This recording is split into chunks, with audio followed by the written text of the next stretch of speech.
Alors dans cette vidéo, on va présenter le travaux pratique 1 d'informatique musicale et on continue maintenant avec la section 1.2 qui concerne les signaux audio en informatique.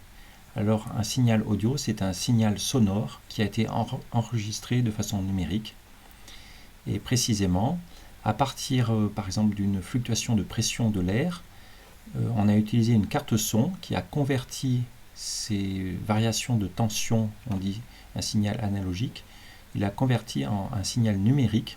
Et un signal numérique, c'est une suite de nombres, de chiffres. Alors voici un schéma qui explique les choses.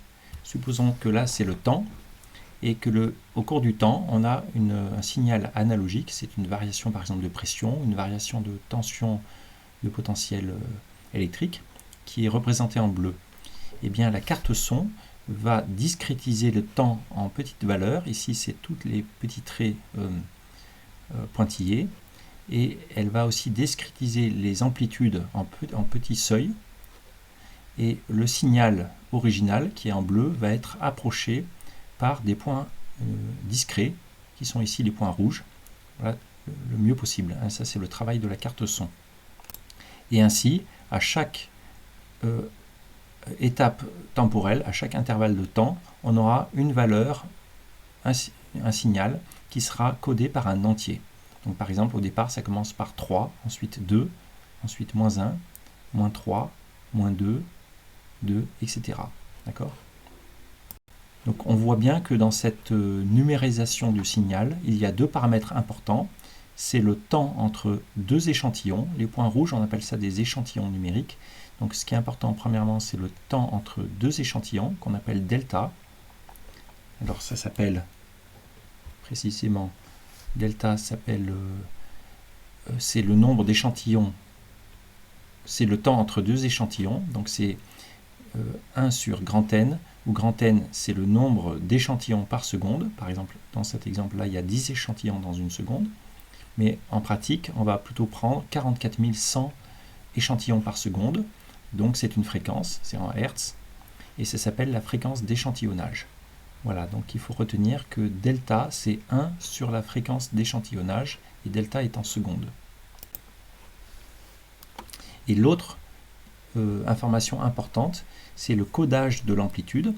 Dans cet exemple, le codage va de -8 à +7, et la raison, c'est que de -8 à +7, on a 16 valeurs différentes. 16, c'est 2 puissance 4. Autrement dit, on peut coder ces 16 valeurs sur 4 bits en base 2. Voilà, et on dit qu'on a un signal codé avec, sur 4 bits. Précisément, avec B case, B bits, on peut aller de la valeur moins 2 puissance B moins 1 jusqu'à la valeur 2 puissance B moins 1 moins 1. Il faut voir la vidéo précédente qui explique cela, ça s'appelle le complément à 2. Mais 4 cases, 4 bits, ça ne suffit pas en pratique. En pratique, les cartes son utilisent plutôt 32 bits pour avoir énormément de valeurs disponibles et donc une bonne précision audio. C'est ce qu'on appelle la quantification du signal. Voilà donc la première chose à savoir concernant les signaux audio en informatique. Par exemple, de façon concrète, quand vous utilisez un logiciel de signal en informatique, par exemple celui-là qui s'appelle Audacity, si vous enregistrez, donc là j'enregistre ma voix en ce moment, eh bien il est précisé quelque part, alors c'est par exemple ici, vous voyez, que cet enregistrement se fait à 44 100 Hz, ça veut dire qu'il y a 44 100 échantillons par seconde, et verticalement le signal est codé sur 32 bits. Et c'est des choses que vous pouvez changer.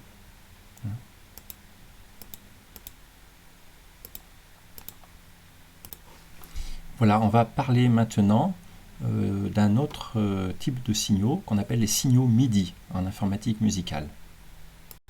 Alors les signaux MIDI ne sont pas des signaux audio, ce n'est pas des signaux sonores, c'est plutôt des suites de codes, de nombres, qui codent des instructions particulières entre instruments musicaux. Par exemple entre des claviers numériques, des surfaces de contrôle, des synthétiseurs, etc., des ordinateurs. Donc c'est spécifiquement utilisé en musique électronique. Voilà, ce sera utilisé par ce genre d'appareil, par exemple un clavier numérique ou bien des tables de console comme ça. Donc quand vous appuyez sur une touche, en fait, ça n'envoie pas un signal sonore, par exemple la note Do, mais ça envoie un code qui dit la touche du Do a été appuyée. Donc un code très simple. Et le format MIDI, c'est justement une convention des années 80-90 sur ces codes pour que tous les fabricants d'appareils et les musiciens soient d'accord. Alors, on va expliquer quelques codes très simples.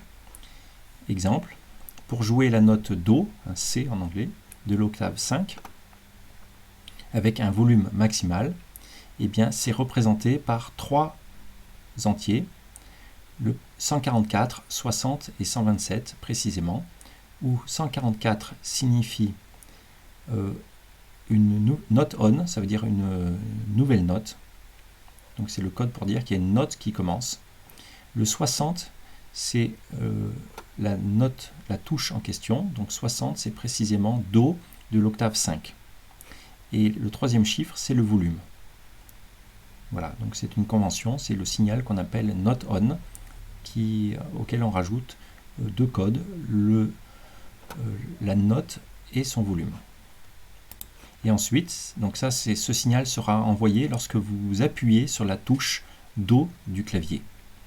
Et quand vous relevez la touche Do du clavier, eh bien le clavier va envoyer une autre instruction MIDI, une suite de trois chiffres, de trois nombres, qui sont 128, 60, 127. Où 128 signifie note off, qui veut dire la note se termine. 60, c'est de quelle note il s'agit. Donc 60, comme tout à l'heure, c'est le Do de l'octave 5. Et 127, c'est une convention pour dire qu'on souhaite que la coupure soit brutale. Alors comme vous pouvez imaginer, comme instruction, il n'y a pas que la note on, la nouvelle note, et note off, qui veut dire on éteint une note. Il y a plein d'instructions possibles, par exemple le pitch bend qui change la hauteur de la note. Il peut y avoir rajouter des effets, etc. Et en cliquant ici ou là, vous aurez un résumé des messages importants de la convention MIDI. Alors, comme on l'avait expliqué avant, en réalité, les chiffres en informatique musicale ne sont pas codés en base 10, comme on vient de le présenter, mais plutôt en base 16 hexadécimale ou en base 2, la base binaire.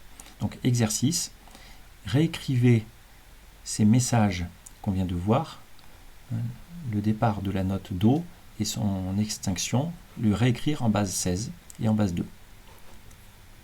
Alors, l'exercice a été résolu ici. Donc, pour allumer la note Do de l'octave 5 avec une intensité maximale qui est 127, eh bien, comment ça se code? C'est les chiffres en base 10, 144, 60, 127. Et lorsqu'on les convertit en base 16, on obtient le chiffre 9,0. Alors pourquoi? Parce que tout simplement, il faut faire 144 divisé par 16. Voilà, je l'explique là. Vous faites 144 divisé par 16 et vous obtenez 9. Donc il y a un 9, ça vous donne le 9 ici. Mais ensuite, pour avoir ce qui reste, vous faites 144, donc moins 9 fois 16, ça vous donne 0. Donc c'est 9, 0. Ensuite, 60, pour le convertir en base 16, on écrit 60 divisé par 16. Ça nous donne 3,75, donc ça veut dire que ça commence par 3. Ensuite, on fait 60 moins 3 fois 16, et il reste 12, d'accord? Donc ça veut dire que après il faut mettre 12, mais 12 en base 16, rappelez-vous, 12 en base 16, c'était C. Voilà, donc ça veut dire que 60 en base 10, c'est comme 3C en base 16, etc. Voilà, donc on a converti le message MIDI en base 16, c'est 9,0, 3C, 7F. Et on peut le convertir en binaire, parce que l'ordinateur, finalement, c'est ça qu'il va utiliser. Donc 9,0, voici 9,0, 3, C, 7, F. D'après la table précédente qui était ici. Et je vous laisse vérifier que notre off, qui est 128.60.128, c'est le code 803C7F qui s'écrit comme ça en base 2. Donc en fait, ce qui est important à retenir, c'est que le note on, hein, nouvelle note, ça commence par le chiffre 9. Et note off, en réalité, c'est le chiffre 8 en base 16. On passe maintenant au paragraphe suivant, l'explication de ce que c'est un DAW, qui veut dire c'est un logiciel Digital Audio Workstation. C'est ce qui est utilisé par les musiciens pour enregistrer des pistes audio, des pistes sonores et des pistes MIDI dans un ordinateur. On appelle ça des tracks en anglais. Et pour ensuite rejouer ces pistes. Donc un logiciel DAW, c'est comme un enregistreur. Alors comme exemple, par exemple dans les studios professionnels, sur des PC Windows, les ingénieurs du son utilisent beaucoup le logiciel Pro Tools. Sur Mac, ils utilisent plutôt le logiciel Logic Pro. On peut aussi utiliser Reaper ou bien un Ardour, qui est un logiciel open source, gratuit et performant et qui marche sur toutes les plateformes. Voilà, c'est résumé par cette image. Donc, des musiciens peuvent jouer par exemple un instrument comme un saxophone. Le son du saxophone est capturé par un microphone qui va le convertir en un signal analogique. Ce signal analogique va être converti en signal audio numérique par une carte son. Et donc, le signal audio numérique rentre dans le logiciel DAW de l'ordinateur. Mais ça peut être, le musicien peut aussi jouer par exemple d'un instrument synthétiseur, par exemple un piano électrique, et le piano électrique, lui, ne va pas générer directement du son, mais il va générer des codes MIDI, comme on vient de le voir. Et donc ces signaux MIDI vont aussi entrer dans le logiciel DAW de l'ordinateur. Et ensuite, dans l'ordinateur, dans ce logiciel, on mettra des sous-programmes qu'on appelle des plugins, qui vont éventuellement, par exemple, convertir les signaux MIDI du clavier en son, selon des conventions qu'on appelle selon par exemple un synthétiseur. Et on pourra rajouter des effets, etc., comme de la reverb, etc. Et à la sortie, tout cela va être converti en signal audio. Ce signal audio sera d'abord numérique, puis ensuite converti à l'inverse en signal analogique par une carte son et envoyé éventuellement à des haut-parleurs pour produire le son. Voilà, donc on vient de résumer ce que c'est un logiciel DAW, DAW. C'est un logiciel qui est utilisé dans un ordinateur. On verra des exemples après. Peut-être je vous montre l'interface. Donc voici par exemple sous Linux l'interface du logiciel DAW qu'on appelle Ardour. Donc là, je peux rajouter des pistes. J'ajoute une piste MIDI. Voilà. Et etc. Et on peut lancer un enregistrement. Donc là, j'enregistre des événements MIDI, etc. Et on peut aussi ajouter des pistes d'enregistrement audio et ça va brancher un microphone pour enregistrer un instrument. Et puis pour chaque piste, on peut rajouter ici dans cette fenêtre ce qu'ils appellent des greffons, ce sont des plugins. Donc, bon là, je n'en vois pas, mais il y a toute une liste de plugins, d'effets qu'on peut rajouter, comme des reverbs ou des synthétiseurs, etc. Voilà, alors maintenant, on va parler plus précisément des plugins qui sont contenus dans ce logiciel, parce que c'est le but de CTP, c'est de fabriquer nos propres plugins. Alors, un plugin, parfois, c'est aussi appelé greffon ou module, selon les logiciels. Par exemple, dans Ardour, ils appellent ça greffon. Dans Logic Pro, ils appellent ça module, etc. Mais la convention, c'est d'appeler ça des plugins audio. Donc c'est un petit logiciel qui est incorporé dans un plus gros logiciel DAW. Et le but, c'est de transformer des signaux audio ou MIDI en signaux audio ou MIDI. Donc ça peut transformer dans tous les sens, du MIDI vers le MIDI, de l'audio vers de l'audio, ou de l'audio vers du MIDI, ou du MIDI vers de l'audio. On peut faire tout ce que l'on souhaite. Alors voici des exemples typiques, très standards. Par exemple, en entrée, on peut prendre de l'audio, comme la voix d'un chanteur ou d'une chanteuse, et les transformer en audio. Donc on appelle ça des plugins audio FX, effet audio. Par exemple, rajouter une reverb. Une reverb, ce sera un plugin audio vers l'audio. Un autre exemple, c'est si on prend des signaux MIDI venant d'un piano électrique et on veut en faire du son, par exemple. Donc c'est un plugin qui va transformer des signaux MIDI en audio. C'est ce qu'on va appeler des instruments ou des synthétiseurs. Et par exemple, ça pourra faire des sons soit synthétiques, soit des sons pris dans ce qu'on appelle des samplings. C'est des sons préenregistrés pour faire, on appuie sur le clavier, mais ça fera des sons de trompette, par exemple. Ce qui est un peu moins courant, c'est des plugins qui transforment du MIDI vers le MIDI. On appelle ça des plugins MIDI, effet MIDI ou MIDI FX, mais c'est quand même, ça peut être très utile, comme des harmoniseurs, par exemple. D'autres exemples, c'est de l'audio MIDI vers de l'audio.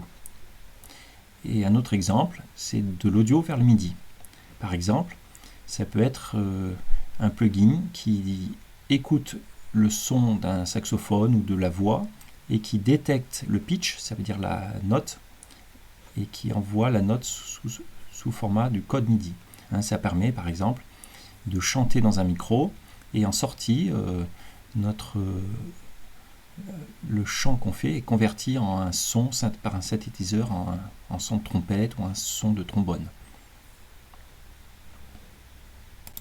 Voilà, donc on vient de parler des plugins en général et qui sont sous ce format-là, et ça peut être très général.